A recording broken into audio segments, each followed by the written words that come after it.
আসসালামু আলাইকুম, সবাই কেমন আছেন? আশা করি ভালো আছেন। আজকে চলে এসেছি শ্রীপুর উপজেলার যে আমাদের শেখ মঞ্জু পার্কটি রয়েছে সেই পার্কে। আপনারা সবাই জানেন মাগুরা জেলার মানুষ সবাই জানেন, যারা শ্রীপুরের মূলত তারা আরও ভালো জানেন এই পার্কটি কোথায় এবং কেমন। তো আমি মূলত শ্রীপুরেরই মেয়ে, তো আমাদের বাড়ির থেকে খুব বেশি দূরে নয় পার্কটি, যদিও অনেক দিন মাগুরা থাকার কারণে মাঝে 2-3 বছর হচ্ছে এই পার্কে যাওয়া হয়নি। তো বাড়িতে বেড়াতে যাওয়ার সাথে সাথেই হঠাৎ করে বিকালে মনে হলো যে আজকে পার্ক থেকে ঘুরে আসি। তো যেই ভাবা সেই আশা, তো সেই কারণেই চলে এসেছি পার্কে। তো পার্কটির অনেক পরিবর্তন হয়েছে মাঝে, অনেক দিন হয়ে গেল আমি পার্কে আসিনি, মাঝে 2-3টি বছর পার্কে আসিনি। এর মধ্যে পার্কে অনেক নতুন নতুন স্থাপনা তৈরি করেছে। পার্কটি অনেক সুন্দর সাজসজ্জায় নতুন সাজে তৈরি হয়েছে। তো পার্কটি ঘুরে ঘুরে দেখছিলাম, তো আপনাদের সাথে শেয়ার করার জন্য একটি ভিডিও নিয়েছিলাম। তো সেই ভিডিওটি আপনাদেরকে দেখাচ্ছি পার্কটি ঘুরে ঘুরে। তো এই পাশে যে অনেক রকমের স্থাপনা তৈরি করা হয়েছে, দেখতে খুবই সুন্দর লাগছে।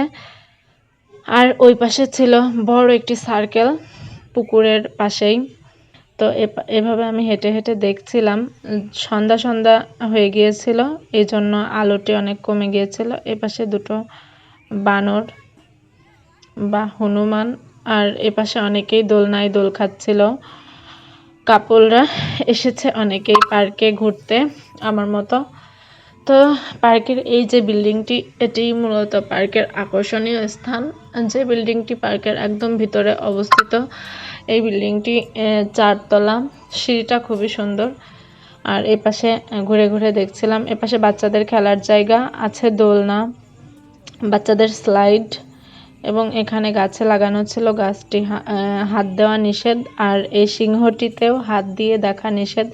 এই সিংহটির মুখের মধ্যে আপনাদেরকে দেখানোর চেষ্টা করছে, সিংহটির দাঁতে বা মুখের মধ্যে পোকা লেগেছে, যেটা আমি আপনাদেরকে দেখালাম। সবাই কমেন্টে জানাবেন কিন্তু আসলে সিংহটির দাঁতে কেন পোকা লাগলো, সিংহটি কি খাবার খায়।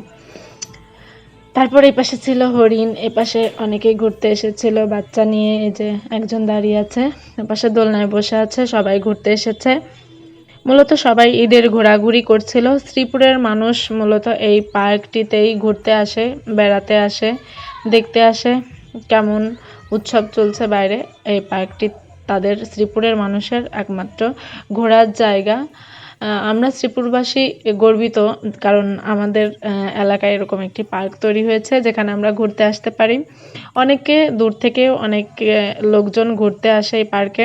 এখানে এই স্থাপনাটি তৈরি করা অনেক আগেই, পার্কটি যখন নতুন তখনই তৈরি করা হয়েছিল। তখন যদিও এদের ড্রেসের কালার অন্যরকম ছিল, সবুজ শাড়ি পরা ছিল যখন আমি প্রথম এসেছিলাম পার্কে। এখন এই ড্রেসের কালার চেঞ্জ করে দিয়েছে। এই পাশে একটি আপু, এই আপুটিকে জড়িয়ে ধরে ছবি তুলছে, দেখতে খুবই সুন্দর লাগছিল। আমার যদিও হাসি পাচ্ছিল, তাই আমি ওখান থেকে সরে গেলাম যাতে তাদের সামনে আবার হেসে না ফেলি, এই কারণে। তারপরে আমাদের ঘোরাঘুরি মূলত শেষের দিকে, সন্ধ্যা হয়ে এসেছে, আমরা বাসায় যাব, তাই এই পাশের এই স্লাইডটি থেকে ঘুরে আসলাম। তারপরে আপনাদেরকে দেখানোর চেষ্টা করছি, এই স্লাইডের পাশে একটি বাঘ ছিল। বাঘটি মূলত অনেক বড় একটি হা করেছিল, যা দেখে খুবই ভয় পাচ্ছিলাম আমি। ধন্যবাদ সবাইকে, ভালো থাকবেন।